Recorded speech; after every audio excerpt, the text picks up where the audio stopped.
নমস্কার, আমি 2022 TET pass primary D.El.Ed ঐক্যমঞ্চের একজন সদস্য পশ্চিম বর্ধমান জেলা থেকে। আমরা জানি আমাদের পর্ষদ সভাপতি মহাশয় কয়েকদিন আগে জানিয়েছেন 6 মাসের মধ্যে নতুন টেট হবে এবং সেই টেটের পূর্বেই আমাদের নিয়োগ দেওয়া হবে, কিন্তু এখনো পর্যন্ত এরকম কোনো কিছুই আমরা দেখতে পেলাম না। তাই আমাদের ঐক্যমঞ্চ আগামী 26শে নভেম্বর শিয়ালদা থেকে ধর্মতলা এক মিছিলের আয়োজন করেছে।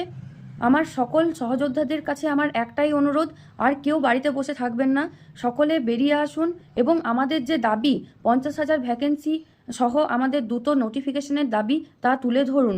কারণ আমাদের এই দাবি আজ নয়তো আর কোনো দিন না। আজ যদি আমরা এই দাবি তুলে ধরতে পারি, হয়তো নোটিশ আসবে কিন্তু ভ্যাকেন্সি আসবে না, আর ভ্যাকেন্সি না এলে আমাদের স্বপ্ন অধরাই থেকে যাবে। আমরা কিন্তু সবাই চাকরি পাবো না, আমাদের চাকরি সুনিশ্চিত হবে না। তাই সকলের কাছে আমার অনুরোধ, আগামী 26শে নভেম্বর বেলা 11টায় শিয়ালদা থেকে ধর্মতলা যে মহা মিছিলের আয়োজন করা হয়েছে তাতে পা মেলান এবং নিজের স্বপ্ন পূরণের তাগিদে দাবি তুলে ধরুন। নমস্কার।